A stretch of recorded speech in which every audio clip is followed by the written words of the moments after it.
వెళదాం ఒకసారి 17వ అధ్యాయం రండి. 17వ అధ్యాయం 17వ అధ్యాయం 17వ అధ్యాయం మొదలు వచ్చును. 17వ అధ్యాయం మొదలు వచ్చును.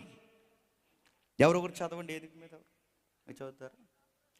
అంతట గిలాదు కాపురస్తుల సంబంధియును తిష్బీయుడైన ఏలియా ఆహాబు నద్దకు వచ్చి, ఎవని సన్నిధిని నేను నిలబడి ఉన్నానో ఇశ్రాయేలు దేవుడైన యెహోవా జీవముతోడు నా మాట ప్రకారం అవునుగాక, ఈ సంవత్సరములలో మంచైనను వర్షమైనను పడదని ఖండించను, గద్దించను, మోమాటం లేకుండా చెప్పాడు. చూడండి, ఎవరికి చెప్తున్నాడు?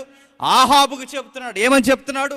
నీ పరిపాలన బాలేదు, మీ సిస్టమ్ సరిగా లేదు. లా అండ్ ఆర్డర్ ప్రాబ్లమే కాదు, లాని అడ్డగోలుగా ఉపయోగించుకుని సామాన్యుల్ని ఏడిపిస్తున్నారు, న్యాయాన్ని పక్కదో తప్పిస్తున్నారు. ఇంకా ఏం చేస్తున్నారు? చేసిన ఆగడాలు సరిపోలేదు, ఈవిడ గారికి లేదు, ఈయన గారికి ఎక్కడా సంబంధాలు దొరకలేదని. బాగా వినండి కుర్రోళ్ళు, సంబంధాలు ఈయన గారికి ఎక్కడ దొరకదు. అతగాడి పేరు ఆహాబు, ఇశ్రాయేలు రాజు. ఎక్కడా సంబంధం దొరకలేదు, పోయి ఆ యెజబేలుని చేసుకున్నాడు.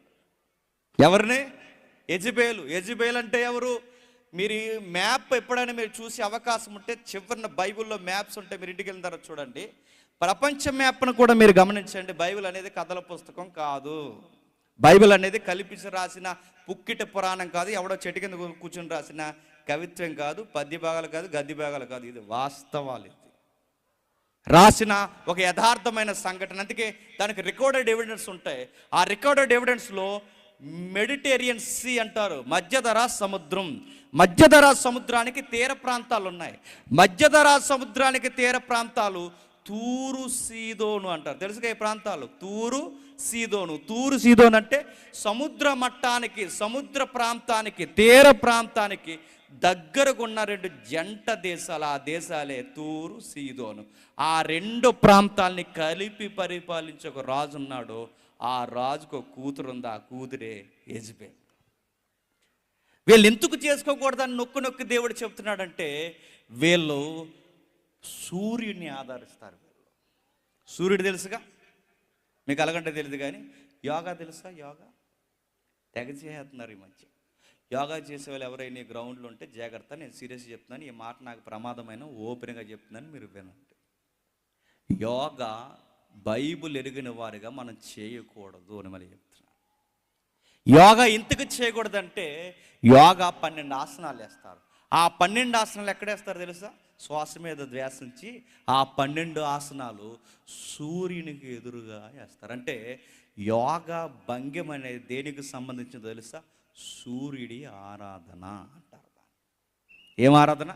సూర్యుడిని ఆరాధన. అంటే ఈ కల్చర్ పుట్టింది ఎక్కడ? Middle Asia.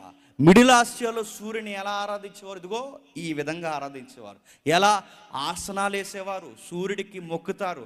ఆ సూర్యుడిని, ఇది సముద్ర మట్టానికి ప్రాంతాలు కనుక సూర్యుడు ఉదయిస్తున్నప్పుడు ఎక్కడి నుంచి ఉదయిస్తాడు? సముద్రంలోంచి ఉదయిస్తాడు. కనుక దేవుడు ప్రతిరోజు సముద్ర గర్భంలోంచి వస్తున్నాడు. ఎవరో కాదు, దేవుడు మనకు వెలుగునిస్తున్నవాడు దేవుడని సూర్యుడిని మొక్కడం స్టార్ట్ చేశారు. ఆ మొక్కే ఆరతలు ఇచ్చే రాజుల పరంపరలో వచ్చినదే యెజబేలు తండ్రి. ఆ యెజబేలుకు పుట్టిన కూతురు. వీళ్ళిద్దరూ కలిసి ఆహాబును పెళ్లి చేసుకుని ఇంటర్నేషనల్ వర్షిప్ చేయించాలని ఇజ్రాయెల్ దేశంలో సూర్యుడికి ఒక ఆలయం కట్టించారు. ఏం కట్టించారు? ఒక ఆలయం. ఎక్కడుంది ఒకసారి చూడండి. 16వ అధ్యాయం 31 వచ్చిన చూడండి. 16వ అధ్యాయం 31 వచ్చిన. నెబాతు కుమారుడైన యోరాబాము జరిగించిన పాపక్రియలను అనుసరించి నడుచుకునుట స్వల్ప సంగతి అనుకొని అతడు సిదోనీలకు రాజైన ఎత్బయేలు కుమార్తె అయిన యెజబేలును వివాహము చేసుకుని బయలు దేవతలను పూజించుచు వానికి మొక్కుచుండు. బాగా వినాలి, ఇప్పుడు కుర్రలు బాగా వినండి. బైబిల్ మీరు పట్టుకొని తిరిగితే, బైబిల్ నమ్మే విశ్వాసులైతే, క్రైస్తవ కుమారులు కుమార్తెలైతే బైబిల్ కొన్ని బౌండరీ చెప్పింది. విశ్వాసినే పెళ్లి చేసుకోవాలి. గాడిదకి గుర్రానికి జంట కుదరదు. నువ్వు బిలీవర్ అయితే బిలీవర్నే పెళ్లి చేసుకోవాలి. చాలామంది ఈ మధ్య అడ్డగోలు మాటలు ఏం చెప్తున్నారు తెలిసి, ఇది చదువు అని చెప్తే చదువుకోకుండా వీడింటికి వచ్చి నేను లవ్ చేశాను అంటున్నాడు. మన నమ్మకాలు ఏంటి, మన కమిట్మెంట్లు ఏంటి, మన వర్షిప్లు ఏంటి, మన దేవుడు ఏంటి, మనకి ఇలాంటి మాటలు ఏంటిరా? రేపు పొద్దున్న సరిగ్గా మన దేవుడిని ఎరగని అలాంటి అమ్మాయి మన కుటుంబాల్లోకి వస్తే ఒకవేళ పసుకపోతే ఏంట్రా పరిస్థితి అంటే, ఈడిగాడు అన్నాడు, ఏమన్నాడు చెప్పనా, నేను మార్చేస్తాను అన్నాడు. ఏం చెప్తాడట? మార్చేస్తాడట. నువ్వు మార్చేస్తావా? సొలొమోనే మార్చలేకపోయాడు అయ్యా. ఇక్కడ చూడు, ఆహాబే మార్చలేకపోయాడు. ఆహాబు మార్చాడా? ఆహాబుని యెజెబెలే మార్చిందా? మార్చేస్తారని అడుగుతున్నాను. మారకపోతే నేను రాను, నేను ఉండనని ఆ అబ్బాయి అనకపోతే, నీ చర్చికి నేను రానని అబ్బాయి అంటే లేదా అమ్మాయి అంటే, పెద్దలు చూసి 70 సార్లు చెప్తారు. ఏమని చెప్తారు? జాగ్రత్త, మన నమ్మకాలు ఉన్నాయి లేదా జాగ్రత్త, మన నమ్మకాలు ఉన్నాయి లేదా జాగ్రత్త అంటే, నాకు నమ్మకాలతో పని లేదు. అలాగే అంటావు, కంగారు పడుకో. ఆఫ్టర్ 3 months 3 నెలల్లో రంగు తేలిపోద్ది, గుర్తుపెట్టుకో. చెప్పాడు, వీడికి ఇశ్రాయేలులో పిల్లలే లేరన్నట్టు, ఈ రాజుకి ఇశ్రాయేలుకి ఆడపిల్లలే లేరన్నట్టు, యెహోవాను నమ్మిన పిల్లలే లేరన్నట్టు, ఇక ఆడపిల్లల జాతే చనిపోయింది అన్నట్టు, పోయి ఆ సముద్ర మట్టలో ఉన్న ఆ అమ్మాయిని చేసుకుని వచ్చాడు. కుదురైన అమ్మాయా? ప్రపంచంలో దేవుడు ఎప్పుడైనా ఎవరినైనా తిట్టాలనుకుంటే ఈవిడి పేరైతే తిడతాడు. ఎవరు? యెజెబెలు. ఆ ఫారినర్స్ ఏంటంటే వాళ్ళ మెదడు ఒక్కోసారి మోకాల్లో దిగిపోద్ది ఏంటో, ఈవిడి పేరెట్టుకుంటారండి ఆ ఫారినర్స్ అందరూ. కొంతమంది యెజెబెలు పేరు ఎట్టుకుంటారు తెలుసా అండి. ఈ పేరు ఎత్తుకుంటేనే భయం మనకు. అలాంటి పేరు మన కూతురికి ఎట్టగలవండి? అలాంటి పేర్లు పెట్టుకుంటారండి. యెజెబెలు ప్రకటన గ్రంథం వరకు ఈమె పేరు మనకు కనబడుతుంది. ఇలాంటి యెజెబెలుని చేసుకున్నాడు. సూర్య దేవాలయం కట్టించి చూడండి, సోమ్రోన్లో తాను బయలునకు కట్టించిన మందిరమునకు బయలునకు బలిపీఠం కట్టించను. మరియు ఆహాబు దేవతాస్తంభం ఒకటి నిలిపి, ఈ ప్రకారము ఆహాబు తన పూర్వీకులైన ఇశ్రాయేలు రాజులందరికంటే ఎక్కువ పాపము చేసి ఇశ్రాయేలు దేవుడైన యెహోవాకు కోపము పుట్టించెను. ఏం చేస్తున్నారు? బయలుకు గుడి కట్టించారు. బయలు అనగానే లార్డ్ అంటారు. లార్డ్ అంటే ప్రభువు, అంటే దేవుళ్ళకే ప్రభు అంటే దేవుళ్ళల్లో గొప్ప దేవుడు అని నమ్మే దేవుడు బయలు. ఆ బయలు దేనికి గుర్తు అంటే సూర్యుడికి గుర్తు. అలాంటి సూర్యుడిని మొక్కాలని యెహోవా ఇచ్చిన వాగ్దాన దేశంలో, యెహోవా ఇచ్చిన గొప్ప వాగ్దాన దేశంలో ఒక గుడి కట్టించి సొలొమోను మందిరానికి పోటీగా ఒక గుడి కట్టించారట ఈ భార్య భర్తలు ఇద్దరు కలిసి.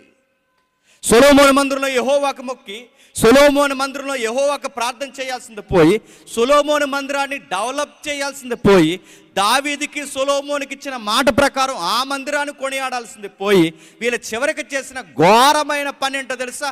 బయలుకి ఆరాధన కట్టించారు. అంటే ప్రజలను అడ్డిపోకుండా ప్రజలను మందిరాల వైపు నుంచి, ఇదిగో ఆ బయలు మందిరం వైపుకి తిప్పారట. సరిగ్గా అదే టైంలో ప్రవక్త దిగాడు. ఆ ప్రవక్త పేరు ఏలియా. వార్నింగ్ ఇస్తున్నాడు 17వ అధ్యాయంలో. అంతటా గిలాదు కాపురస్తుల సంబంధియు తిష్బీయుడైన ఏలియా ఆహాబునకు వచ్చి, యవన సన్నిధిని నేను నిలబడి ఉన్నాను, ఇశ్రాయేలు దేవుడైన యెహోవా జీవము తోడు, నా మాట ప్రకారం అవునుగాక. ఎవరికి చెప్తున్నాడంటే, తోలు దట్టి, చెప్పండి, తోలు దట్టి, చేతి కర్ర, తన ఒంటి మీద దుప్పట వేసుకుని రోజు అడవులలో, ప్రాంతాల్లో, పట్టణాల్లో సువార్త తిరుగుతున్న, వెనకాల చిల్లుగవ్వ ఆస్తు లేని ఒక సామాన్య సేవకుడు ఎవరికి వార్నింగ్ ఇస్తున్నాడు? రాజుకి. ఎప్పుడు గుర్తుపెట్టుకోండి, ఈ ప్రపంచంలో ఎప్పుడు గుర్తుపెట్టుకోండి, అధికారుల కన్నా, సామంతుల కన్నా, అందరికన్నా ఈ భూమి తిరిగినంత కాలం గొప్పవాడు ఎవరైనా ఉన్నాడు అంటే యథార్థంగా సేవ చేసే సేవకుడు. గుర్తుపెట్టుకోండి, నేను మళ్ళీ చెప్తున్నాను, యథార్థంగా సేవ చేసే సేవకుడు. నిజమే, ఒక ఐపీఎస్ తన అధికారంలో ఉన్నంత కాలమే తను గౌరవిస్తారు. ఒక ఐఏఎస్ తన అధికారంలో ఉన్నంత కాలం గౌరవిస్తారు. ఒక అధికారి, ఒక ఎమ్మెల్యే, ఒక ఎంపీ 5 years గౌరవిస్తారు, లేదా నెక్స్ట్ ఎలక్షన్ గౌరవిస్తారు, అంతే. కానీ గుర్తుపెట్టుకోండి, అధికారం ఉన్నంత వరకే, పదవి ఉన్నంత వరకే. కానీ సేవకుడు చనిపోయినా తన ఫోటోను కూడా గౌరవిస్తాడు. అది సేవకుడు అంటే. అంత సేవకుడికి అంత గొప్ప గుణాన్ని, గొప్ప తత్వాన్ని, గొప్ప సాక్ష్యాన్ని దేవుడు బైబిల్లో నుంచి ఈ రోజు వరకు సేవకుడికి అంత చక్కటి అధికారాన్ని ఇస్తే మనం ఏం చేస్తాం చెప్పండి? అధికారులకి మందిరాల్లో పేటలేస్తాం. నేను అధికారులను పిలవద్దని చెప్పట్లేదు, అధికారులను గౌరవించవద్దని చెప్పట్లేదు, అధికారుల కొరకు ప్రార్థన చేయొద్దని చెప్పట్లేదు. కానీ అధికారుల దగ్గర వాక్యాన్ని మరుగు చేయొద్దు. అధికారికైనా ఒకలాగే చెప్పాలి, సామాన్యుడికైనా ఒకలాగే చెప్పాలి. ఇది వాక్యము, ఇది దేవుని మాట. ఈ దేవుని మాటని మోమాటం లేకుండా చెప్పాలి. ఏలియా వెనకాల ఎకరాలు లేవు, ఏలియా వెనకాల అసలు మనుషులు లేరు, ఏలియా వెనకాల ఎవరూ లేరు. కానీ ఏలియా వెనకాల ఎవరు లేకపోయినా ఏలియా వెనక యెహోవా ఉన్నాడు. ఏలియా ఒంటి మీద సరి అయిన బట్ట లేదు, కానీ ఏలియా నోట యెహోవా మాట ఉంది. నువ్వు రాజు అవ్వచ్చు కాక, నువ్వు అధికారి అవ్వచ్చు కాక, నువ్వు ఏదైనా అవ్వచ్చు కాక, కానీ దేవుడి ముందు నువ్వు మనిషివే, నేను మనిషినే, ఈ లోకంలో ఉన్న వాళ్ళందరూ మనుషులే. నీ సిస్టమ్ సరిగ్గా లేదని చెప్పాడు. లేకపోతే ఏమవుద్ది? నువ్వు సరిగ్గా లేకపోతే, అంటే నువ్వు సరిగ్గా లేకపోతే వర్షాలు పడవు అన్న. మీరు ఎప్పుడు గుర్తుపెట్టుకోండి, ఒక మాటని మీరు బలంగా మనసులో గుర్తుపెట్టుకోండి. కొన్ని అధికారాలు వస్తే, కొన్ని అధికారులు, కొంతమంది ప్రభుత్వాలు వస్తే మీరు గమనించండి, వర్షాలు పడవు. ఎవరేంటని అడగండి నన్ను. ఇంకా కొన్ని ప్రభుత్వాలు వస్తే వర్షాలు పడవు, కొన్ని ప్రభుత్వాలు వస్తే ఊర్లు కొట్టిపోతాయి. అంటే ప్రభుత్వాలకి వర్షాలకి, ప్రభుత్వాలకి ప్రకృతికి, ప్రభుత్వాలకి ప్రకృతి చక్రానికి సంబంధం ఉంటుందంటే ఈ రోజుకి సంబంధం ఉంటుంది. ఏలి అదే లాక్ చెప్తున్నాడు. సిస్టమ్ ఇక్కడ సరిగ్గా లేకపోతే, గుర్తుపెట్టుకో, సిస్టమ్ ఇక్కడ సరిగ్గా లేకపోతే, మీరు సరిగ్గా సిస్టమ్ పరిపాలించకపోతే సిస్టమ్ అక్కడ స్టక్ అవుతుంది అన్నాడు. అదేంటి, వర్షాలు పడకపోతే ప్రభుత్వాలు కూలిపోతాయా? కూలిపోతాయండి. 100కి 200% కూలిపోతాయి. కూలిపోవు? 100కి 200% కూలిపోతాయి. వర్షాలు పడకపోతే కూలిపోతాయా? కూలిపోతాయి. సరిగ్గా వర్షాలు పడాల్సిన సీజన్లో వర్షాలు పడకపోయినా, అందాల్సిన నీరు అందకపోతే పంటలు పండవు, నదులు పారకపోతే మనకు కావాల్సిన నిత్యావసర సరుకులు దొరకకపోతే కరెన్సీ ఉన్న పని అవ్వదు. ఒక్కసారి షేర్ మార్కెట్లు డౌన్ అయిపోతే, వర్షం పడకపోతే ధరలు పెరిగిపోతాయి. వర్షం పడకపోతే నిత్యం వండుకునే ఉల్లిపాయ రేటు పెరిగిపోద్ది, టమాటకాయ రేటు పెరిగిపోద్ది. ఇప్పుడు కాదు, కానీ నాకు తెలిసి 2014 ఎలక్షన్లో ఎప్పుడు అనుకుంటా, ఆ టైంలో నేను అసెంబ్లీ డ్యూటీకి వెళ్ళా. మార్షల్ డ్యూటీ అంటే ఎవరైనా ఎమ్మెల్యే గారు కానీ ఎవరైనా ఎక్కువ మాట్లాడతాను ఎత్తుకుని వచ్చేయడం, అది మార్షల్ డ్యూటీ అంటారు దాన్ని. మాకు ఒక బ్యాడ్జ్ ఇస్తారు, పవర్ ఉంటుంది అన్నమాట. దాన్ని తీసుకుని ఇంక మమ్మల్ని ఎవరు అడగడం, తీసుకుని వచ్చేయడమే. ఆ డ్యూటీకి వెళ్ళినప్పుడు అప్పుడు ఆర్గ్యుమెంట్ జరుగుతుంది. ఆ టైంలో ఉల్లిపాయ రేటు చాలా రేటు పెరిగిపోయింది. మీకు తెలుసలేదు, ఉల్లిపాయలు దాచుకునేవారు గుర్తుందా? బంగారం దాచుకున్నట్టు బీరువాలు పెట్టుకుని తాళం వేసుకునేవారు.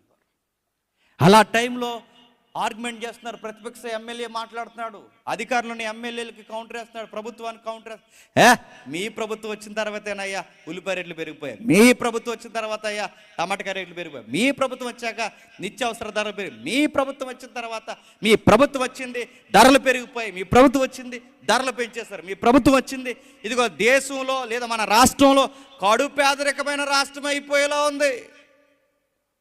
మీరు వచ్చిన తర్వాత పేదోడికి ఇప్పుడు మెతుకులు తినలేకపోతున్నాడు, ఉల్లిపాయలు అందించలేకపోతారు మీ ప్రభుత్వం అనగానే అధికారులను ఎమ్మెల్యే కూర్చోవయ్యా అన్నాడు. వాళ్ళ భాష ఇలా ఉంటుంది అక్కడ. కూర్చో, నువ్వేదంటే ఉల్లిపాయ రేట్లు పెరిగిపోయాయంట, ఉల్లిపాయలు కావాలని పెంచాలనుకుంటున్నావా, టమాటకాయ రేట్లు కావాలని పెంచా, వర్షాలు పడకపోతే మమ్మల్ని ఏం చేయమంటావు అన్నాడు. దేవుడు వర్షాలు కురిపించకపోతే మేమేం చేయం? అసెంబ్లీలో దెబ్బకి అధికారంలో ఉన్న వారికి, ప్రతిపక్షంలో ఉన్న వారికి దెబ్బకి వర్షం పడకపోతే ఎవరు గుర్తొచ్చారు చెప్పండి? దేవుడు.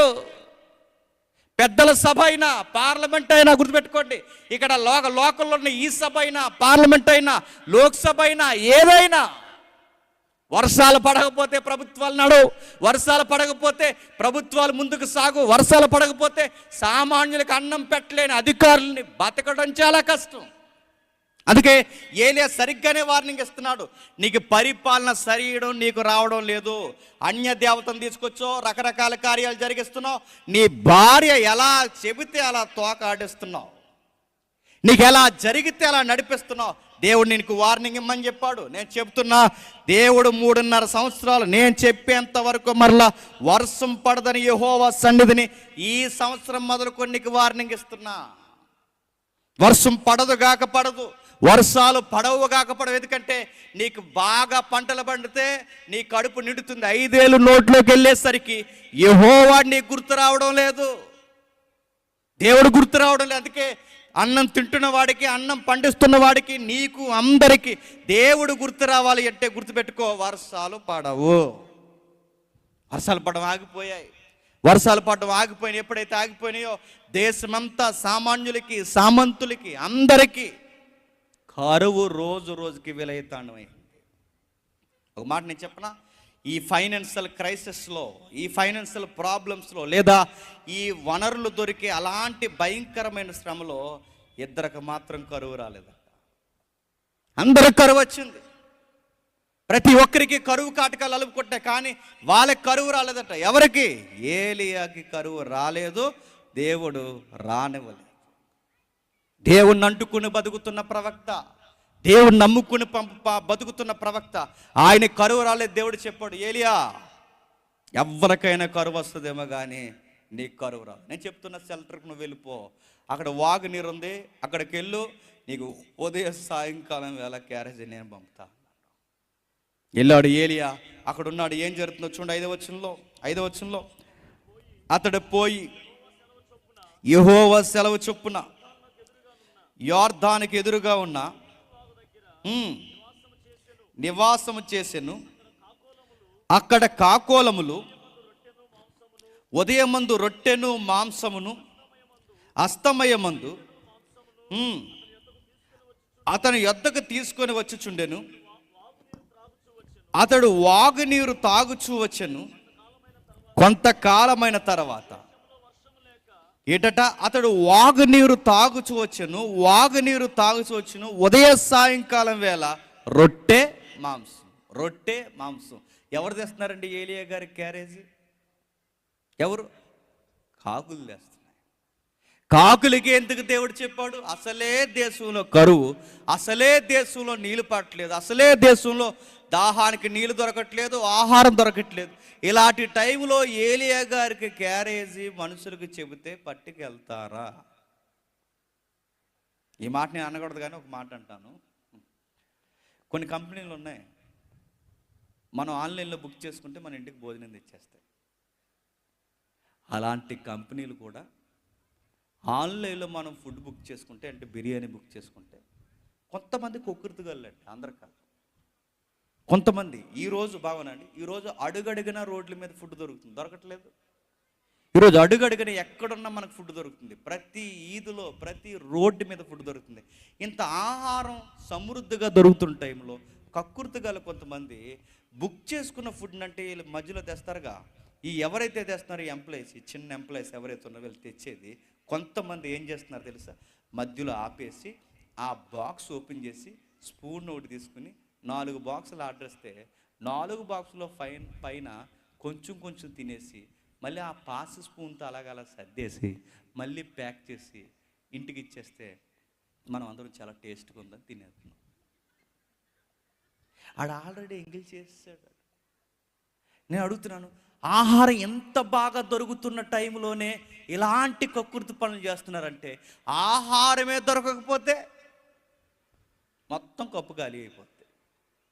ఆహారమే దొరకకపోతే చాలా మనుషులు చాలా అడ్డగోలు పనులు చేస్తారు. కానీ అందుకే అనుకున్నాడు, ఏమో నాకైతే స్పష్టత లేదు, కానీ ఒక మాట అయితే నేను చెప్పగలను, మనుషుల కన్నా పక్షులను నమ్మాడు. ఆ సందర్భంలో మనుషుల కన్నా మూగ జీవులు నమ్మాడు. ఆ జీవులు నమ్మి దేవుడు ఇదిగో నా బిడ్డకి ఆహారం పట్టుకెళ్ళమన్నాడు. ఒక మాట చెప్తాను వినండి, కాకిలకి ఏమంటే ఇష్టం అండి?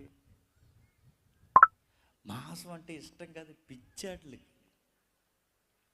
రొట్టెలు అంటే పిచ్చిదానికి. కాకి అదో రకమైన బుద్ధి ఉంటుందండి. చూసారా? మీరు వాసన పౌడర్ వాడి, టైడ్ వాడి తెల్లని వస్త్రం బయట వేయండి, దానికి నచ్చదు. షర్ట్ ఎంత తెల్లగా ఉంది ఏంటి అనుకుంటుంది.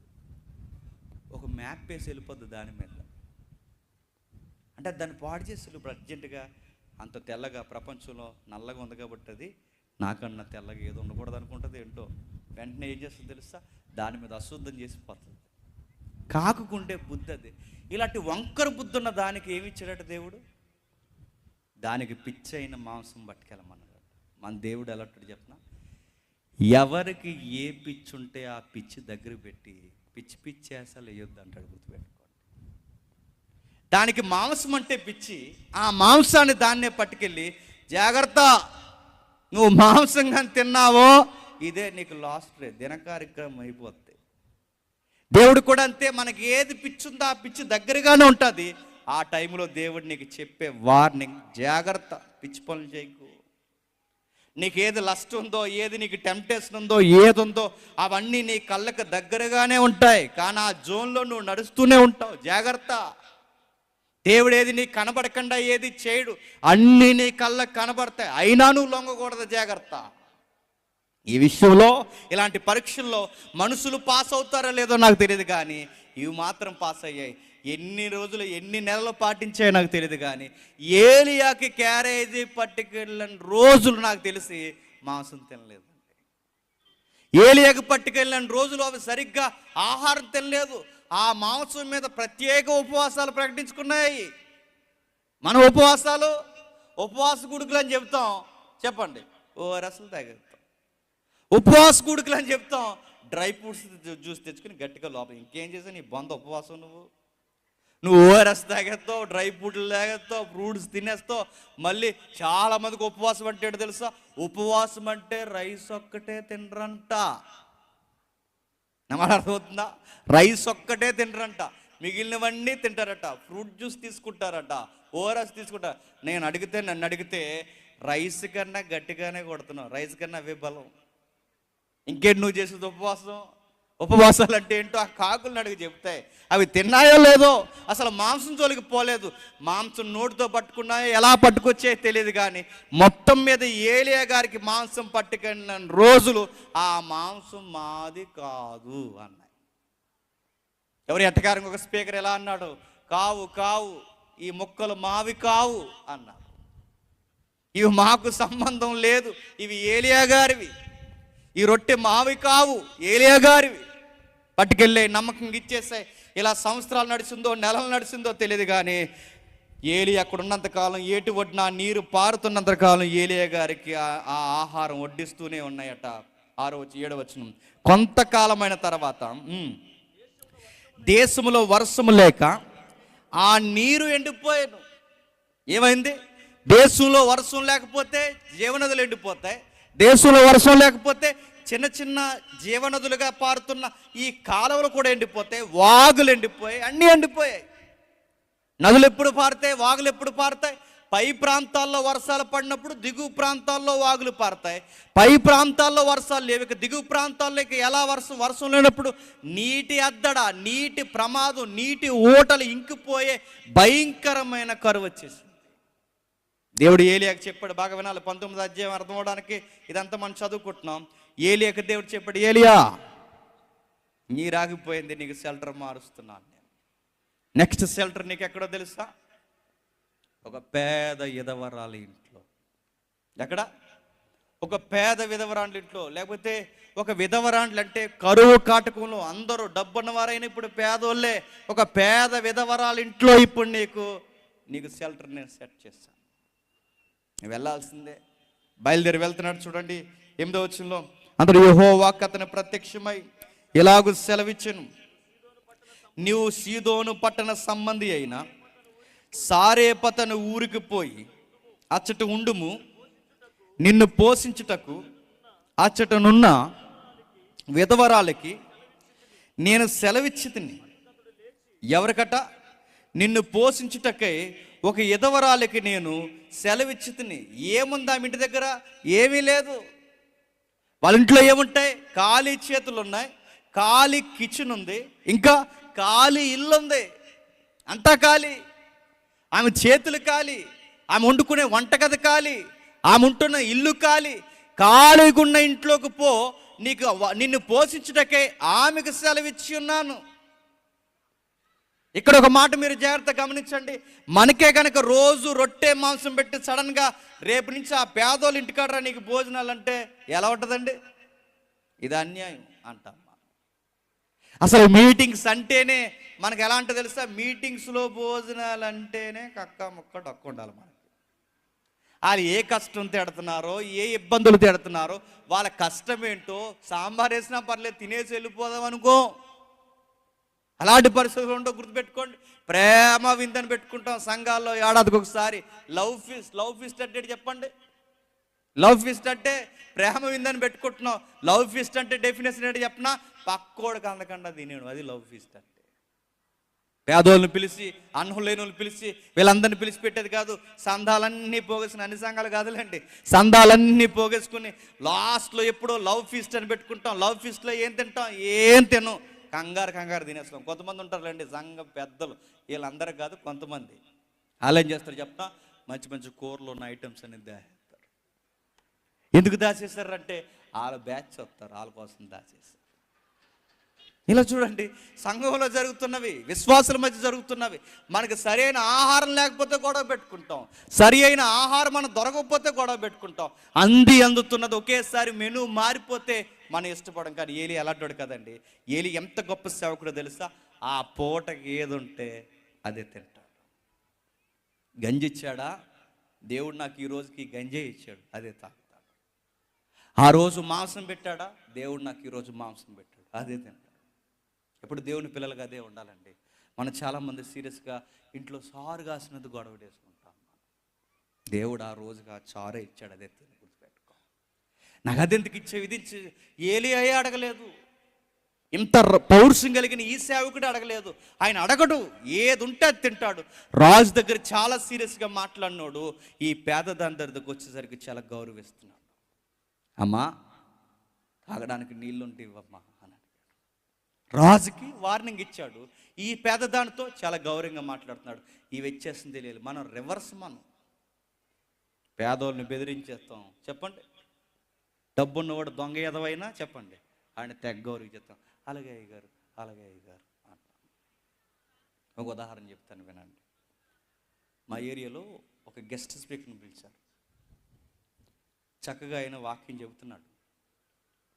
వాక్యం చెబుతుండగా ఆ సంఘంలో ఉండే సీనియర్ ఉంటాడు కదండి, పరుగునొచ్చాడు.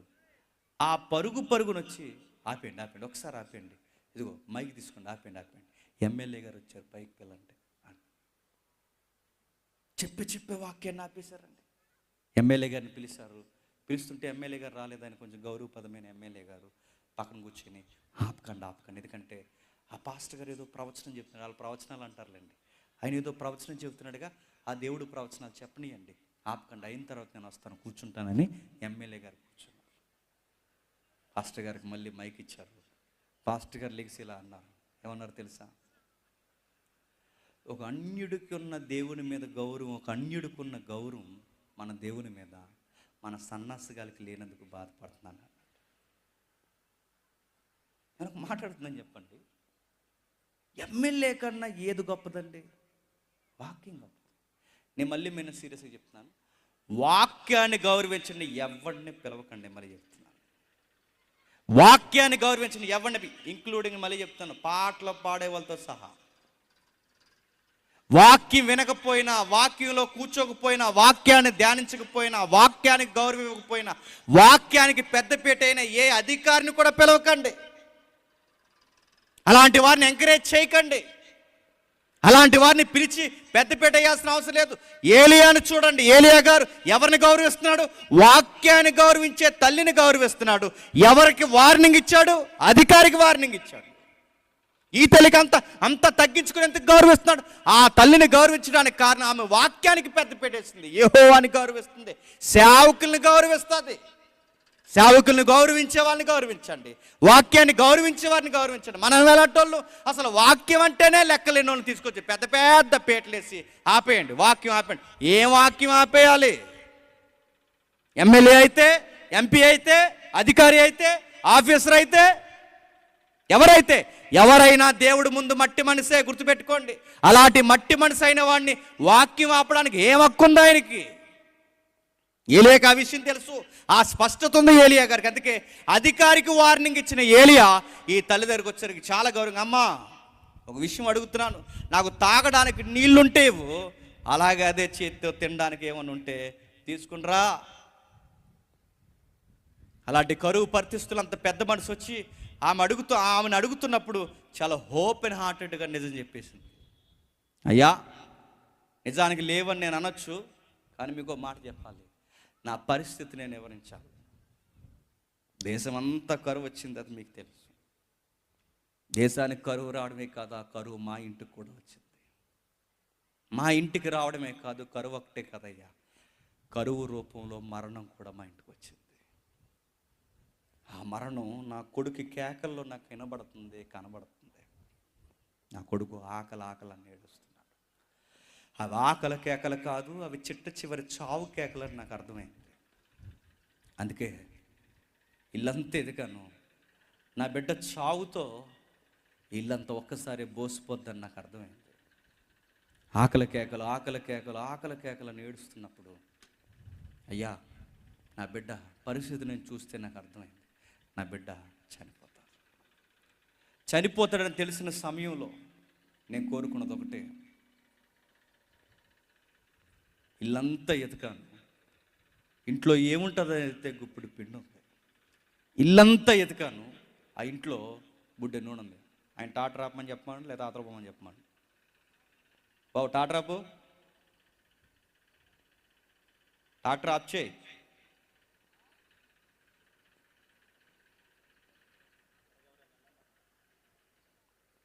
అసలు ఈ సౌండ్ అర్థం కాకుండా ఉంది. ఈ సౌండ్లో అర్థం కాకుండా మళ్ళీ ఇది ఒకటి. ఓకే, డిస్టర్బెన్స్ ఉంటే ఒక స్పీకర్కి ఒకటి ఉంటుందండి. జబ్బు, నాకున్న జబ్బు ఏంటి చెప్పండి, డిస్టర్బెన్స్ ఉంటుంది, చెప్పలేదు. సరే, ఓపెన్గా చెప్తుంది ఆ తల్లి, కరువు వచ్చేసింది అయ్యా, నా బిడ్డ చనిపోతాడు. ఇల్లంతా ఎదుకాను, ఆ చావు కేకలతో చనిపోతాడు. నాకు అర్థమైంది, చనిపోయే ముందు ఒక్క రొట్టె తిని చచ్చిపోతామని ఇల్లంతా ఎదుకాను. ఆకులతో కాదు, తృప్తిగానే చనిపోవాలని ఇల్లంతా ఎదుకాను. ఎంత పిండి దొరికింది, ఎంత నూనె దొరికింది. ఈ పిండెకు ఈ రొట్టెకు నాకు కట్టెలు కావాలని కట్టెలు ఏరడానికి నేను అడుగుకొచ్చాను. ఆ పొజిషన్ ఇది. మా ఇంటికి కరువు వచ్చింది, మరణం వచ్చింది, శ్రమ వచ్చింది, ఒంటరితనం వచ్చింది, మాకు ఇంట్లో యజమానుడు కూడా లేడు. అలా టైంలో మీరు వచ్చి నన్ను నీళ్ళు అడుగుతున్నారు, నేను నీళ్ళు ఇస్తున్నాను. ఇలాంటి టైంలో మీరు వచ్చి నన్ను ఆహారం అడుగుతున్నారు, ఏం చేయమంటారు చెప్పండి. ఏలే గారు అన్నారు, మొత్తం నాకు తెలుసు, నువ్వు వండిన దాంట్లో మొదట నాకు పెట్టు. మనమైతే ఏమంటామండి, పరిస్థితులను బట్టి చెప్పండి, గంటకు మాట మాట్లాడమండి. నిజంగానే ఆ పరిస్థితులు మనం ఉంటే ఏం చెప్తాం చెప్పండి. ఉన్నా లేదంటాం, నీళ్ళున్నా నీళ్ళు లేవంటాం. దేశం అంతా నదులు ఎండిపోతాం, మమ్మల్ని నీళ్ళు అడిగితే పెట్టి లేదు పో అంటాం. చూడ్డానికి పెద్ద మనసులో ఉన్నావు, చూడ్డానికి గంభీరంగా ఉన్నావు, ఇలాంటి పేద ఇంటికి వచ్చి, ఎదవరాళ్ళ ఇంటికి వచ్చి అన్నం అడుగుతున్నావు. దేశంలో రాజులకి అన్నం దొరకలేదు, నన్ను అడుగుతున్నావేంటి, లేదు అని చెప్పు. అబద్ధాలు ఆడేస్తాం, ఉన్నా లేదంటే. ఎందుకంటే అసలే కరువు ఇప్పుడు పెట్టేస్తే ఏమైపోతాం. ఉదాహరణ చెప్తాను వినండి. మంచి కూర వండుకుంటేనే పక్కింటోళ్ళకి చెప్తామా? మన స్వభావం అది. మంచి కూర వండుకుంటేనే మనం చెప్తామా? ఏంటి గుమ్మగుమ్మ లోసన వస్తుంది, ఏముండవంటే ఒక ఆవిడ అంటుంది, సారే కాస్తాం ఒట్టి సార్ అంత, అది పప్పు సార్ అంటే అడుగుతారని. మంచి కూర వండుకుంటే మనం, మంచి వాసన వస్తే మనం. అలాంటిది కరువు వస్తే మన ఇంట్లో ఆహారం ఉందంటే చెబుతామా? కానీ ఆమె చెబుతుంది. క్రొత్త నిబంధన గురించి ఇలా మాట్లాడింది ఏమంది, ఆ దేశంలో చాలా మంది విధవరాళ్ళు ఉన్నారట, కానీ దేవుడి సన్నిధి ఏ విధవరాల దగ్గరికి వెళ్ళలేదట. ఆ దేశంలో చాలా మంది పేదోళ్ళు ఉన్నారట, కానీ దేవుడి సన్నిధి ఏ పేదోళ్ళ ఇంటికి వెళ్ళలేదట. ఆ దేశంలో చాలా మంది భర్తను కోల్పోయిన వారు ఉన్నారు, ఎవరింటికి దేవుని సన్నిధి వెళ్ళలేదు. ఈవిడింటికే వచ్చింది. ఈవిడింటికే ఎందుకు వచ్చింది? ఈమె పేదరికంలో కూడా, కరువులో కూడా అబద్ధాలు ఆడదు. ఆ మాట అవునంటే అవును, చెప్పండి కాదంటే కాదు. అందుకే ఎంతోమంది విధవరాండ్లున్నా దేవుడు ఏలియాని ఈమింటికే ఎందుకు పంపించాడు? ఈమె ఎలాంటి పరిస్థితుల్లో ఉన్నా నిజాలే మాట్లాడుతుంది, అందుకే వెళ్ళాడు. అందుకే దేవుడికి నచ్చాడు. అందుకే దేవుడు పిలిచినట్టుగా ఏలియాని పిలిచి ఇదిగో ఆమె ఇంటికి పొమ్మన్నప్పుడు వెళ్ళాడు. ఆమెకు చెప్పాడు, ఆమెకు చెప్పిన మాట సెలవిస్తున్నాడు. దేవా, ఏం చేయమని అడగక ముందే దేవుడు ఏలియా నోట ఉంచిన మాట సెలవిస్తున్నాడు. ఇదిగో నువ్వు నాకు మొదట నాకు పెట్టు, నీవేదైతే తయారు చేస్తున్నావో ఆ చేసిన ఆహారంలో ఉన్న మొదట నాకు పెట్టు, నీకు దేవుని పక్షమున వాగ్దానం ఇస్తున్నాను, నీ తొట్టులోని పిండే తగ్గదు, నీ బుడ్డలోని నూనె తరగదు. నిజంగానే తగ్గలేదు, నిజంగానే ఆ పిండే తరగట్లేదు. ఎంత గొప్ప అద్భుతం అనుభవిస్తుందో ఒకసారి చూడండి. 14వ వచనంలో, భూమి మీద యెహోవా వర్షం కురిపించే వరకు ఆ తొట్టులో ఉన్న పిండే తక్కువ కాలేదు, బుడ్డలేని నూనె అయిపోలేదు. భూమి మీద వర్షం ఎప్పుడు కురిపించాడండి? 3.5 సంవత్సరాల తర్వాత. అంటే ఆ ఇంట్లో ఎన్ని సంవత్సరాలు అద్భుతం జరిగింది? ఎవ్రీడే, ప్రతిరోజు ఆ ఇంట్లో ఏం జరిగింది చెప్పండి? అద్భుతం జరిగింది. అంటే ప్రతిరోజు ఒక అద్భుతం జరుగుతుంది. ప్రతిరోజు అద్భుతం జీవితంలో ఒక్కసారి జరిగితేనే జీవితాంతం చెప్పుకుంటాం. అలాంటిది 3.5 సంవత్సరాలు అద్భుతం జరుగుతుందంటే ఎంత ఘనకార్యం చెప్పండి. ఒక్కరోజు కాదు, 2 రోజులు కాదు, ప్రతిరోజు తన కిచెన్లోకి వెళితే ప్రతిరోజు ఒక వంట జరుగుతుంది. పిండి ఇలా తీస్తుంది, మళ్ళీ పిండి వస్తుంది, నూనె ఇలా తీస్తుంది, మళ్ళీ నూనె వస్తుంది. అదే అద్భుతం మనకు జరిగితే, పిండి ఇలా తీసిన పిండి వస్తే పిండి డబ్బా అక్కడ పాడేసి పారిపోతాం మనం. నూనె ఇలా తీసిన నూనె వస్తే నూనె డబ్బా అక్కడ పాడేసి పారిపోతాం. ఎందుకంటే మనం ఎలాంటి విశ్వాసం చెప్పినా అద్భుతాలు జరిగినా భయమే చెప్పండి, జరగకపోయినా భయమే. అదో రకమైన భక్తి మంది. తన కళ్ళతో అద్భుతాలు అనుభవించింది. 3.5 సంవత్సరాల అద్భుతాలు ఎలా అనుభవించింది? దేవుణ్ణి బలముగా నమ్మింది. అద్భుతాలు ఎందుకు జరుగుతున్నాయి చూడండి. ఆయన ప్రార్థిస్తే వర్షం ఆగిపోయింది, ఆయన ప్రార్థించి పిండెకు శాసిస్తే పిండి ఉద్భవించింది, నూనె ఉద్భవించింది. తర్వాత తన ఇంట్లో తన కొడుకు చనిపోయాడు. ఆ పేద విధవరాలు కొడుకు చనిపోతే బాధ ఇచ్చింది. అయ్యా, నా పాపాలన్నీ జ్ఞాపకం చేసి నా బిడ్డ చనిపోవడానికి నా ఇంటికి వచ్చావా, ఏంటో ఎలా జరిగింది అన్నప్పుడు, అమ్మా బాధపడకు, నీ బిడ్డ ఎక్కడున్నాడు? పైన ఉన్నాడయ్యా, బాధపడకు, నీ బిడ్డ నేను బతికించేస్తాను. బతికించేస్తాడు. ఇన్ని అద్భుతాలు ఏలియా జీవితంలో జరిగితే ఓ పిచ్చిది, ఓ పనికి మాలింది, ఏమాత్రం దేవునికి ఇష్టం లేనిది వార్నింగ్ ఇచ్చిందట, నేను చంపేస్తానని. ఆమె చంపేస్తే మళ్ళీ చెప్తున్నాను, నువ్వే వేరొకరిని బతికించావే, నువ్వే వేరొకరికి జీవం ఇచ్చావే, అలాంటిది నిన్నెవరో చంపేస్తే మళ్ళీ దేవుడు బతికించలేడా? బతికించగలడు. మనకే ఈ థాట్స్ వస్తున్నాయి. మనకే ఈ యొక్క సందర్భాలు చదువుతుంటే, అరే ఇతరులను బతికించిన ఏలియా చనిపోతే దేవుడు ఏలియాని బతికించలేడు. అరే చదువుతుంటే మనకు అనిపిస్తుంది, మరి ఏలియాకి ఎందుకు కనిపించలేదు? ఎందుకు కనిపించలేదంటే, శ్రమ దినమున కృంగితే చెప్పండి, చేతగాని నిర్ణయాలు, చేతగాని భయాలు మన కృంగదీచి చేతగాండం చేస్తాయి. ఏలియాకి అదే భయం వచ్చింది. ఏలియా మరొక అద్భుతం చేశాడు. ఆ అద్భుతం మనం చూసినప్పుడు, చదువుతున్నప్పుడు విచిత్రంగా అనిపిస్తుంది. ఆ 18 అధ్యాయంలో జరిగించిన అద్భుతం మామూలు అద్భుతమా? సవాల్ చేశాడు. ఏమన్నాడు? ఇదిగో మీ దేవుడు నిజమో నా దేవుడు నిజమో తేలిపోవాలి. జనులు 2 పడవల మీద అడుగులు వేయడానికి వీల్లేదు, 2 ముఖ దర్శనాలు చేయడానికి వీల్లేదు. ఉంటే మీ దేవుడు లేదా నా దేవుడు తేల్చేద్దాం. జనాలు అటు ఇటు వెళుతున్నారు. ఇదిగో మీరేమో ఇక్కడ మందిరం కట్టారు, అక్కడ సొలొమోను మందిరం ఉంది. సొలొమోను మందిరమా ఈ మందిరమా? యెహోవా నిజదేవుడా, బయలు నిజదేవుడా? తేల్చేద్దాం. నేను మరలా చెప్తున్నాను, ఓపెన్ డిబేట్ పెడదాం రండి. కర్మేలు పర్వతం మీదకి పిలిచాడు, సామంతులు వచ్చారు, కావలసిన ప్రతినిధులు వచ్చారు, పూజారులు వచ్చారు, బయలు పూజారులు వచ్చారు. 400 ప్లస్ 400 800 మంది ప్రవక్తలు ఒక పక్క, ఒకే ఒక్క నిజాయితీ కలిగిన ప్రవక్త ఒక పక్క. ఆ ప్రవక్తే ఏలియా. ఆ 800 మంది ప్రవక్తలు దొంగ ప్రవక్తలు, బయలు ప్రవక్తలు. ఆ ప్రవక్తలు ఎవరైతే వచ్చారో వాళ్ళు వచ్చిన వాళ్ళందరినీ మీరు గమనించండి. ఆ 800 మంది ఒక పక్క ఉన్నారా, ఒక్కడు ఒక పక్క ఉన్నాడు. సవాల్ చేస్తున్నాడు, చెప్పండి, ఇదిగో మీ దేవుడైతే మీరు పిలవండి, మా దేవుడు నిజ దేవుడైతే నేను పిలుస్తాను. పిలుస్తున్నాడు, ఇంకా రాడు. వారు మళ్ళీ పిలుస్తున్నాడు, ఇంకా రాడు. బైలా ఎక్కడున్నావు, రా బైలా ఎక్కడున్నావు, రా అని పిలుస్తున్నారు. ఆడుంటే వద్దాడు, ఎక్కడున్నాడు? బైలా రా అని పిలుస్తున్నారు. ఇది ఎలా ఉందో తెలుసా? కరోనా టైంలో కొంతమంది మన మంత్రులు బోర్డు సలహాలు ఇచ్చారు. బోర్డు సలహాలు ఏంటో తెలుసా? కరోనా టైంలో కరోనాను మనం పోగొట్టాలి అంటే ఓ కంచెం తీసుకుంటా, గ్లాస్ తీసుకుంటా, అందరూ మేడెక్కండి, టంగ్ మనం కొట్టండి, కరోనా ఓ అన్నారండి. పోయిందా? ఇలా మంత్రులు అనాలో ఏమనాలో అర్థమవుతండి. కంచమో గ్లాసు తీసుకుని సాయంత్రం 7 గంటలకు ఎక్కి ఆ మేడ మీద గీడు ఈ మేడ మీద గీడెక్కి కంచం తీసి గట్టి కొట్టి టంగటంగని కొట్టి కరోనా పో అంటే పోలేదు. ఆడు సొంగ ఈడికి ఈడి సొంగ ఆడికి మొత్తం ఇదంతా వచ్చేసింది కరోనా. పోదా కరోనా అది ఏమైనా దేవతను కొట్టినావా, అది ఏమైనా దయ్యం అనుకుంటున్నా, పో అంటే పోవడానికి అది వైరస్. అది పో అంటే ఆడు సొంగ ఈ మేడ మీదకి వచ్చేసింది. గుంపులుగా ఉండొద్దు అంటే గుంపులుగా ఎక్కి కంచం కొట్టమన్నారంట. ఇలాంటి పిచ్చి పనులన్నీ చేస్తారు. ఇదిగో చూడండి, వీళ్ళు కూడా అదే బయలుని పిలుస్తున్నారు. ఏమని పిలుస్తున్నారు చూడండి, 27వ వచనంలో, 18-27వ వచనంలో, మధ్యాహ్నం కాక ఏలి అద్ద కేకలు వేయుడి. వాడు ఒకవేళ ధ్యానం చేయుచున్నాడేమో, దూరంగా ఉన్నాడేమో, ప్రయాణం చేయుచున్నాడేమో, నిద్రపోవచ్చున్నాడేమో, మీరు ఒకవేళ లేపవలసి ఉన్నదేమో అని అపహాస్యము చేయగా. మార్నింగే మొదలెట్టారట వర్షిప్. ఎవరిని రమ్మని?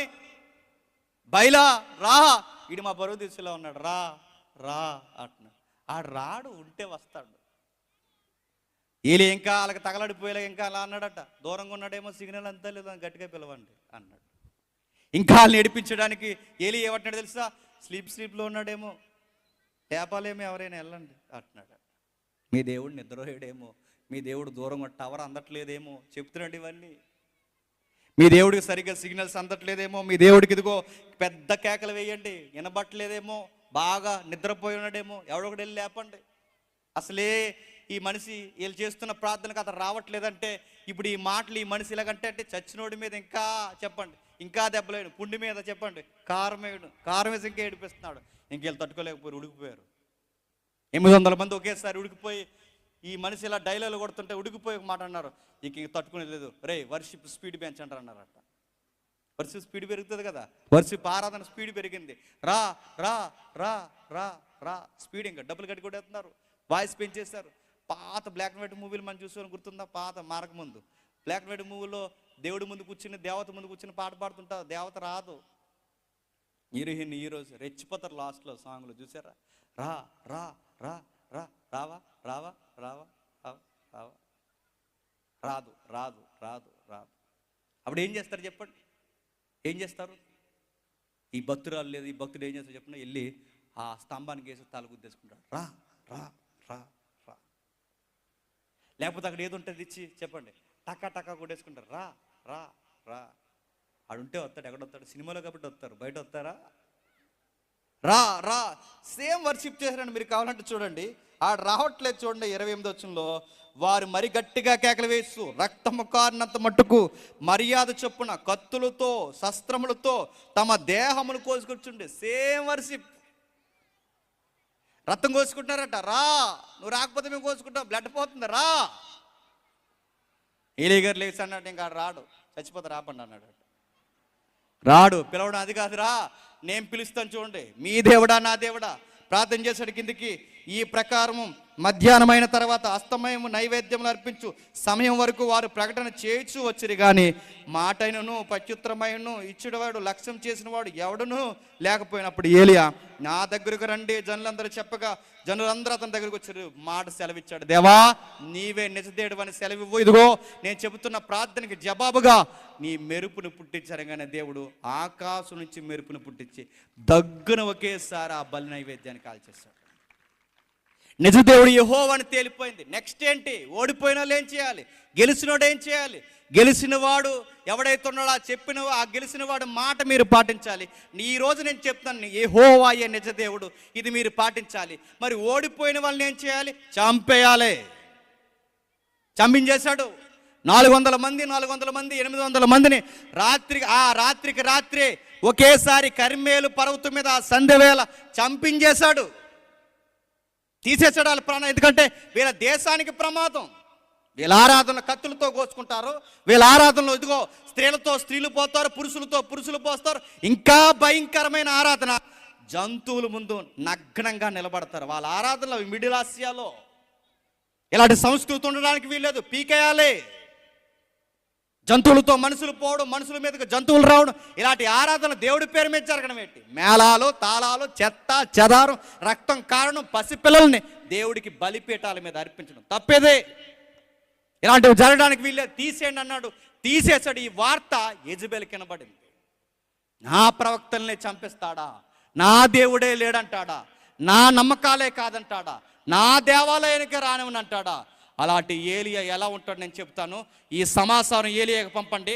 రేపే దినం కంటే 24 అవర్స్లో ఏలియా గుర్తుపెట్టుకో, నేను తీసేయకపోతే ఒట్టు అంది. అది వార్నింగ్. ఎలాంటి టైంలో వార్నింగ్ ఇచ్చిందంటే, ఆయన చాలా పరిస్థితులు దాటుకుని వచ్చాడు. ఏలియా పరిచర్య 3 అధ్యాయాలు ఉంటుందండి. 17, 18, 19 3 అధ్యాయాలు. అంటే 3 అధ్యాయాలు ఆయన పరిచర్య ముగిసిపోవడానికి కారణం యెజెబెలు పెట్టిన శ్రమలో కృంగిపోయాడు. కృంగిపోయినప్పుడు చేతగానుడైపోయాడు. నిజానికి ఏలియా చాలా ధైర్యంగా ఉండాలి. 800 మందిని భూమి మీద లేకుండా చేసిన యెహోవా ఆయన వెనకాల ఉన్నాడని చాలా బలంగా నమ్మాలి. భయపడిపోయాడు. మరణ వేదన వచ్చేసింది.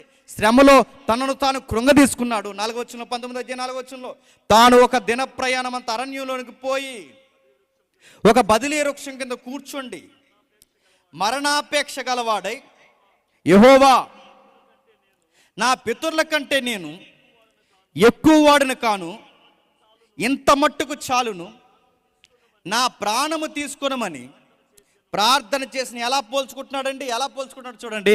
నా పితరుల కంటే ఎక్కువ వాడిని కాను. ఎందుకు మనుషులతో పోల్చుకుంటున్నావు? మన శ్రమ దినాన కృంగిపోతే ఇతరులతో పోల్చుకుంటాం. మా వల్ల అవ్వదు, ఇంకెవరు చేయలేరు అంటాం.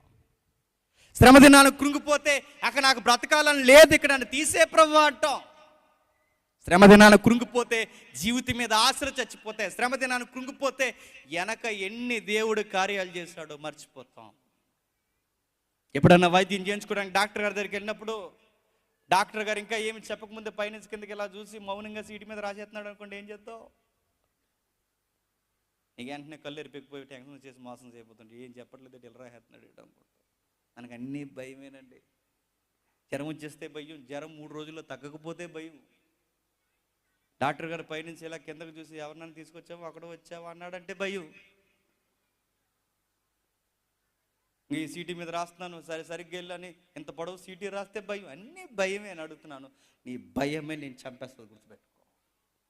నువ్వు భయపడిపోయావో, శ్రమను చూసి భయపడిపోయావో, ఆ భయం నిన్ను పేకల్లోతు ఉరుల్లోని గెంటేస్తుందేమో అనుకుంటున్నావు. ఏలి అంతటి వాడికే భయం వస్తే ఇంత సవాలుకి మారుపేరు. చావుని చవి చూడని వాడు, అసలు ఎవరిని లెక్క చేయని వాడు, అధికారులైనా సరే గడ్డి పరకలా చూసే ఇలాంటి పౌరుషం కలిగిన ఈ సేవకుడు ఎంతకింత భయపడ్డాడు? శ్రమకు భయపడ్డాడు, చావుకు భయపడ్డాడు. ఆ చావు భయమే తన్ని చేతగాని వాడిని చేస్తుంది. అసలు ఆయన భయపడవలసిన అవసరమే లేదు. దేవదూత చెప్తుంది, ఏమని చెప్తుందో చూడండి. ఆ 19 అధ్యాయం 5 వచనంలో, అతడు బదిలీ కృత్యం కింద పరి ఉండి నిద్రించుచుండగా దేవదూత వచ్చి అతన్ని ముట్టి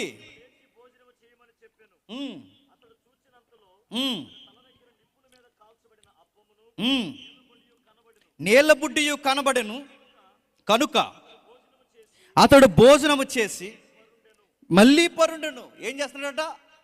దేవదూత వచ్చి చెప్తుంది ఏమని, ఇదిగో లే, ఎందుకు భోజనం మానేస్తావు? ఆవిడేదో అంటే ఆహారం మానేయడం ఏంటి? మనకేదన్నా శ్రమ వచ్చిందనుకోండి, ఏం మానేస్తామండి? ముందు ఆహారం మానేసి మూలకు పోయి చీకట్లు కూర్చుని అలా పిశాసిల్లాగా అలా కూర్చొని అలా ఏమైపోయింది ఇప్పుడు? ఎందుకు అన్నం మానేస్తావు?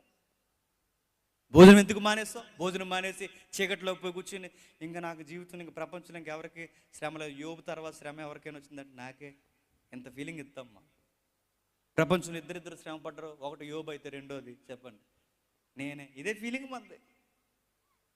చీకట్లోకి వెళ్ళిపోతాం, డల్ అయిపోతాం, భోజనం మానేస్తాం. భోజనం మానేస్తే అడుగుతున్నాను, ఉన్నదే ప్రాబ్లం. నువ్వు మొత్తానికి భోజనం మానేస్తే హెల్త్ ప్రాబ్లమ్స్ కూడా వస్తాయి. ఇప్పుడు ఆ ప్రాబ్లం ఈ ప్రాబ్లం ఎక్కువైపోతే బతకగలవా? ఎన్ని శ్రమలు ఉన్నప్పుడు గుర్తుపెట్టుకోండి, ముందు టయానికి ఆనందం నేను గొడవ లేకుండా. మా ఫ్రెండ్ ఒకడు ఉండేవాడండి, గొడవ అయినప్పుడు మనసు బాధగా ఉందనుకోండి, 2 బిర్యానీ చెప్పుకుంటాడు, 2 బాధగా ఉందరా ఎక్కువ తినేయాలి ఇవ్వాలా అనేవాడు.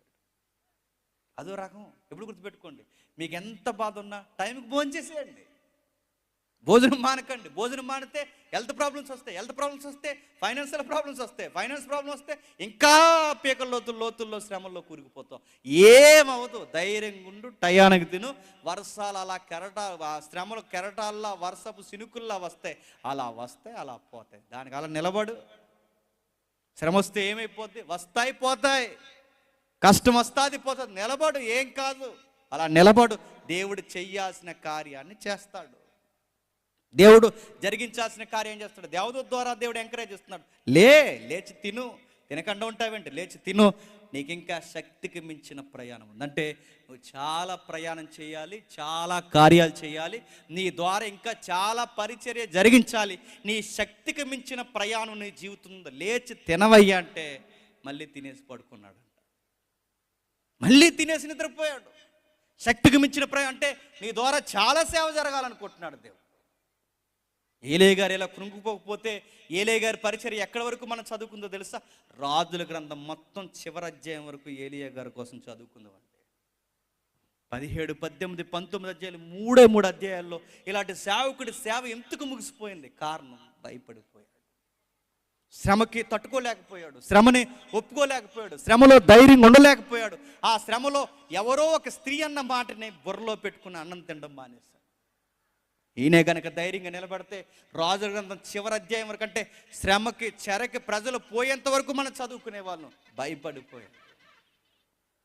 దేవుడు సెలవిచ్చాడు, శక్తికి మించిన ప్రయాణం ఉంది, లేచి తినంటే తినలేకపోయాడు. అయినా ఏలియా ఒక విషయం జ్ఞాపకం చేసుకోవాలండి. ఏం జ్ఞాపకం చేసుకోవాలో తెలుసా? వర్షాన్నే ఆపేశాడు నా దేవుడు. ఆ కుటుంబంలో బిడ్డ చనిపోతే జీవాన్ని ఇచ్చాడు నా దేవుడు నా ద్వారా. పేదింట్లో అన్నం లేకపోతే అన్నం పెట్టించాడు నా ద్వారా. రాజును శాసించాడు నా ద్వారా. గతంలో ఇన్ని అద్భుతాలు చేశాడు దేవుడు. గతంలో అన్ని అద్భుతాలు చేసిన దేవుడు ఈ వర్తమానంలో కూడా దేవుడు నా జీవితంలో అద్భుతం చేస్తాడని నమ్మితే బాగుందండి. ధైర్యం ఎప్పుడు ఎలా వస్తుంది చెప్పనా? ధైర్యం ఎప్పుడు ఎలా వస్తుంది చెప్పనా? మళ్ళీ నేను చెప్తున్నా, ధైర్యం మనకి ఎప్పుడు ఎలా వస్తుందంటే, ఎప్పటి వరకు దేవుడు నీ జీవితంలో ఏం చేశాడో అవి చూడు. అవి చేసిన దేవుడు చెప్పండి ఈరోజు కూడా కార్యం చేస్తాడు. చూడు, గతంలో నిన్ను కాపాడాడు, తల్లి గర్భంలో పిండంగా ఉన్నప్పుడు నిన్ను కాపాడాడు. ఈరోజు కూడా మనుషుల లెక్కల్లో నిన్ను కాపాడతాడు. కోట్ల శుక్ర కణాలు రాలిపోతున్నప్పుడు ఒక్క కణంగా నేను కాపాడి మీ తల్లి గర్భంలో ఇదిగో ఫలదీకరణ జరిగించాడు. అప్పుడు కాపాడిన దేవుడు ఈ మనుషుల జనాభా లెక్కల్లో ఎందుకు కాపాడ్డాను? 25 సంవత్సరాలు 30 సంవత్సరాలు ఈ రోజుకి ఆరోగ్యంగా తిరుగుతున్నావే, ఇన్ని సంవత్సరాలు కాపాడిన వాడు ఈ సంవత్సరం కాపాడ్డాను ఎందుకు అనుకుంటున్నావు? ఆ రోజు కాపాడిన వాడు నిన్న కాపాడాడు, నిన్న కాపాడిన వాడు ఈ రోజు కాపాడాడు, ఈ రోజు కాపాడేవాడు రేపు కూడా కాపాడుతాడు. శ్రమ వస్తే ఏమైపోద్ది? ఏమీ కాదు, ధైర్యంగా ఉండు. ఏలే కదే చెప్తున్నాడు, శక్తికి మించిన ప్రయాణం ఉందయ్యా, ముందు భోజన చేయంటే మళ్ళీ తినేసి పడుకున్నాడు. దేవదూత చెప్పాడు, వినలేదు. ఇక దేవుడే డైరెక్ట్ అయ్యాడు. దేవుడే ఎన్వాలే ఏలియాతో ఏం మాట్లాడుతున్నాడు చూడండి, ఏమని మాట్లాడుతున్నాడు చూడండి. 19వ అధ్యాయం 10వ వచనం, 19వ అధ్యాయం 10వ వచనం. ఇంకా మీకు సందర్భార్థం కావాలి అంటే 9వ వచనం నుండి. అచ్చట ఉన్న ఒక గృహలోనికి చేరి బస చేసెను. యెహోవా వాక్కు అతనికి ప్రత్యక్షమై, ఏలియా ఇచ్చటి నీవేమి చేయుచున్నావని అతను అడుగగా, అతడు, ఇశ్రాయేలు వారు నీ నిబంధన త్రోసివేసి నీ బలిపీఠములు పడగొట్టి నీ ప్రవక్తలను ఖడ్గము చేత హతము చేసిరి. దేవుడు నగు యెహోవా కొరకు మహారోసము గలవాడనై నేనొక్కడను మాత్రమే మిగిలి ఉండగా వారు నా ప్రాణమును కూడా తీసివేయటకై చూచుచున్నారని మనవి చేశాను. ఏమంటున్నాడండి? మహారోసం గలవాడనై అంటున్నాడు. ఈ ప్రశ్న నేను అనకూడదు, కానీ ఏలే గారిని అనడానికి నాకు అర్హత లేదు, కానీ సందర్భం వస్తుంది కనుక అంటున్నాను. అంత రోసం కలిగవాడవైతే ఎందుకు అంత దూరం పరిగెడుతున్నావు? మనం అందరూ ఉన్నప్పుడు కబుర్లు చెప్తే ఏమని చెప్పనా? మా తాతల మీసాల మీద చెప్పండి నిమ్మకాయలు నిలబెట్టారు అంటారు. మీ తాతల మీసాల మీద నిమ్మకాయలు నిలబెట్టారు, మీ తాతల మీసాలకి చెంపంగు నూనె రాశారులే, మాకు తెలుసు. అంత కబుర్లు బాగానే చెప్తావు. మీ తాతల మీసాలు అంత మెలేస్తే మరి నువ్వెందుకు పరిగెడుతున్నావు? ఏలే కూడా చెప్తున్నాడు, ప్రభువా ఎవ్వరు లేరు దేశంలో నీ పక్షాన, నేను ఒక్కడే ఉన్నాను, ఎవరు నిలబడలేదు. మహారోసం కలబడైతే మరి అంత రోసంతున్నప్పుడు, సావుకి ఎదురు నిలబడినప్పుడు ఆమె సవాలు ఇస్తుంది, చంపుతావా చంపు, యెహోవా పక్షమున చనిపోవడానికి నేను సిద్ధమని ఎందుకు నిలబడలేకపోతున్నామని దేవుడు అడుగుతాడేమో అని చూసిన సందర్భాలు మనం చూస్తే దేవుడు అలా అడగాలనుకోలేదు. దేవుడు ధైర్యం ఇవ్వాలనుకున్నాడు ఏలియాకి. నువ్వు మహారోసం గలవాడివై ఎందుకు పరిగెడుతున్నావు దేవుడు అడగలేదు, కానీ ఏలియాని అర్థం చేసుకున్నాడు. దేవుడు ఇలా సెలవిస్తున్నాడు, ఏలియా నీకు ధైర్యం రావడానికి కొన్ని సిమ్టమ్స్ నీకు చూపిస్తాను, వాటిని బట్టి నువ్వు ధైర్యం తెచ్చుకో. ఎందుకంటే ఇతరులకైనా విషయాన్ని వివరించాలేమో కానీ నువ్వు ప్రవక్తవే, నీకు వివరించాల్సిన అవసరమే లేదు, నీకు చెప్పాల్సిన అవసరం లేదు. ఎందుకంటే పరిస్థితిని బట్టి నువ్వు అర్థం చేసుకోవాలి. ఏం చూపిస్తున్నాడు ఏలియాకి చూడండి ఒకసారి 11 వచనంలో. అందుకు ఆయన, నువ్వు పోయి పర్వతం మీద యెహోవా సముఖమందు నిలిచియుండుమని చెప్పాను. అంతటా ఆ యెహోవా వైపున సంచరింపగా బలమైన పెనుగాలి లేచెను. యెహోవా భయమునకు పర్వతములు బద్దలైను, చెలలు చిన్న భిన్నములైను. కానీ యెహోవా ఆ గాలి దెబ్బయందు ప్రత్యక్షము కాలేదు. గాలిపోయిన తర్వాత భూకంపము కలిగను. ఆ భూకంపమందును యెహోవా ప్రత్యక్షము కాలేదు. ఆ భూకంపమైన తర్వాత ఆ మెరుపునందును యెహోవా ప్రత్యక్షము కాలేదు. ఈ మరుపు ఆగిపోగా మిక్కిలి నిమ్మలముగా మాటలాడు ఒక స్వరము వినబడును. ఏలియా దాన్ని విని తన దుప్పటితో ముఖము కప్పుకొని బయలుదేరి గృహవాకిట నిలిచి, అంతలో ఏలియా ఇచ్చటి నీవేమి చేయుచున్నావని ఒకడు పలికిన మాట అతనికి వినబడును. బాగా వినాలి. ఎన్ని కార్యాలు జరుగుతున్నాయండి. 1 భూకంపం వచ్చింది, 2 మెరుపు పుట్టింది, 3 చిలలు చిన్న భిన్నమయ్యాయి, 4 పెనుగాలు లాంటి పర్వతం బద్దలైపోయే పెనుగాలు వచ్చింది. ఇన్ని జరిగిన యెహోవా పెనుగాల్లో ప్రత్యక్షం అవ్వలేదు, యెహోవా మెరుపులో ప్రత్యక్షం అవ్వలేదు, యెహోవా భూకంపంలో ప్రత్యక్షం అవ్వలేదు, యెహోవా శిలలో చిన్న భిన్నమైన ప్రత్యక్షం అవ్వలేదు, యెహోవా చీకటిలో మెల్లని స్వరంతో మాట్లాడట. నేను అడుగుతున్నాను, మరి ఇవన్నీ ఎందుకు వచ్చినట్టు? మెరుపులో ప్రత్యక్షం కాలేదు, పిడుగులో ప్రత్యక్షం కాలేదు, చిలలు చిన్న భిన్నమైన ప్రత్యక్షం కాలేదు, భూకంపం వచ్చినప్పుడు ప్రత్యక్షం కాలేదు. అసలు ఇవేవి వచ్చినప్పుడు ప్రత్యక్షం కాలేనప్పుడు మరి వెనక మెల్లని స్వరంలో ఎందుకు వచ్చినట్టు? అంటే మెల్లని స్వరం ఏదో ముందే రావచ్చుగా, భూకంపం రాకముందే.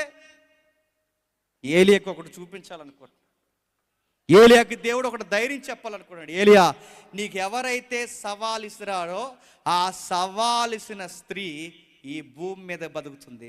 ఈ భూమికి భూకంపాన్ని రప్పించేవాడిని నేను. గుర్తుపెట్టుకో, ఈ భూమికే భూకంపాన్ని రప్పించేవాడిని నేను. భూకంపం వస్తే యెజెబెలు భూకంపం ముందు ఎంత గడ్డి పరక లాంటి. కేరళలో నది పరివాహక ప్రాంతం ఒక్కసారి అలా కదిలితే ఎన్ని వందల కుటుంబాలు నీటి మట్టానికి దిగిపోయే చూసారా?